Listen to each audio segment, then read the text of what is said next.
ସନ୍ତସୀମା regional କଲେଜରେ ସାଧାରଣତନ୍ତ୍ର ଦିବସ।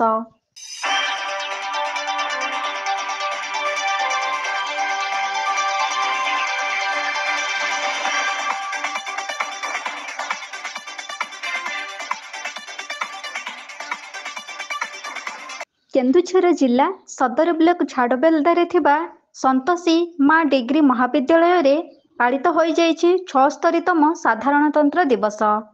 ଦେଶ ସ୍ୱାଧୀନତାର ଏକ ବିଜୟ ସୂଚକ ବାର୍ତ୍ତାକୁ ମନେ ପକାଇବା ତଥା ସ୍ୱାଧୀନ ଭାରତର ସ୍ୱାଧୀନ ଚିନ୍ତାଧାରାରେ ପର ପିଢ଼ିମାନଙ୍କୁ ଦେଶଭକ୍ତିର ଶକ୍ତି ବୃଦ୍ଧି କରିବା ପାଇଁ ଏହି ସାଧାରଣତନ୍ତ୍ର ଦିବସରେ ଦୃଷ୍ଟି ହୋଇଥାଏ। ଭାରତର ଜାତୀୟ ପତାକା ତ୍ରିରଙ୍ଗାକୁ ପ୍ରତି ଗାଁ ଗହଳିରେ ଫରଫର ହୋଇ ଉଡ଼ାଇବା ପାଇଁ ପ୍ରତ୍ୟେକ ସ୍କୁଲ, କଲେଜ, କ୍ଲବ, ଅଫିସ ସହିତ ଅନେକ ଅନୁଷ୍ଠାନମାନଙ୍କରେ ଖୁବ୍ ଉତ୍ସାହ ଉଦ୍ଦୀପନା ମଧ୍ୟରେ ପାଳିତ ହୋଇଥାଏ।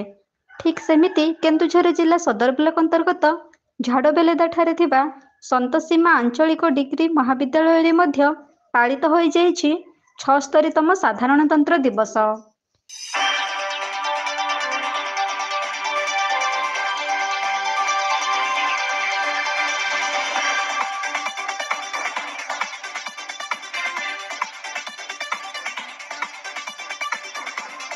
ଏହି ସାଧାରଣତନ୍ତ୍ର ଦିବସରେ ପ୍ରିନ୍ସିପାଲ ସୁରେନ୍ଦ୍ର କୁମାର ବିଶ୍ୱାଳ, ଲେକ୍ଚର ବିଜୟିନୀ ଆଚାର୍ଯ୍ୟ, ହିମାଂଶୁ ଶେଖର ମହାନ୍ତ, ପରେଶ ଚନ୍ଦ୍ର ଧଳ, ପ୍ରଭାସିନୀ ଓଝା ଏବଂ ମହାବିଦ୍ୟାଳୟର କିରାଣୀ ଦୁର୍ଯ୍ୟୋଧନ ମହାନ୍ତ ଉପସ୍ଥିତ ରହିଥିଲେ।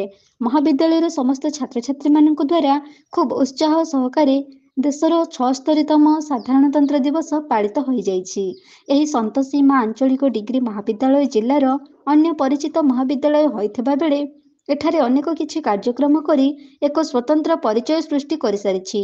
ଛାତ୍ରଛାତ୍ରୀମାନଙ୍କ ମନୋବଳ ବୃଦ୍ଧି କରିବା ପାଇଁ ବିଭିନ୍ନ କାର୍ଯ୍ୟକ୍ରମ ଖୁବ୍ ସହାୟକ ହେଉଥିବା ବେଳେ ଶିକ୍ଷା ଗ୍ରହଣ କରିବା ପାଇଁ ଏକ ଉନ୍ନତ ଦିଗ ସୃଷ୍ଟି ହୋଇଥାଏ।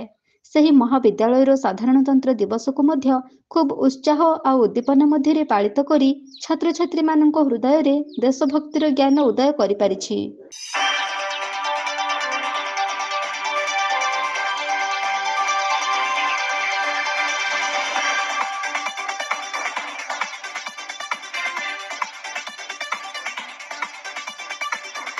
ମହାବିଦ୍ୟାଳୟର ପ୍ରିନ୍ସିପାଲଙ୍କ ଦ୍ୱାରା ଦେଶର ଗର୍ବ ସୃଷ୍ଟି କରିଥିବା ତଥା ସ୍ୱାଧୀନ ଭାରତର ପ୍ରତୀକ ସାଜିଥିବା ତ୍ରିରଙ୍ଗା ପତାକାକୁ ଉତ୍ତୋଳନ କରାଯାଇଥିଲା।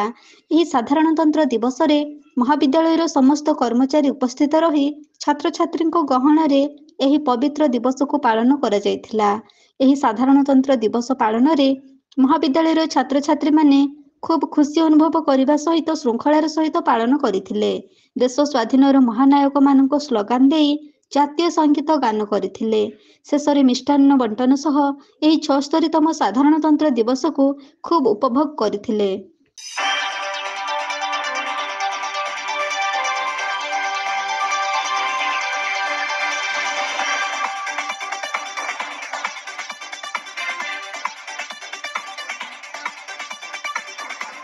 କେନ୍ଦୁଝର ସଦରରୁ କ୍ଷେତ୍ରବାସୀ ମହାନ୍ତଙ୍କ ରିପୋର୍ଟ, এবি ନ୍ୟୁଜ୍।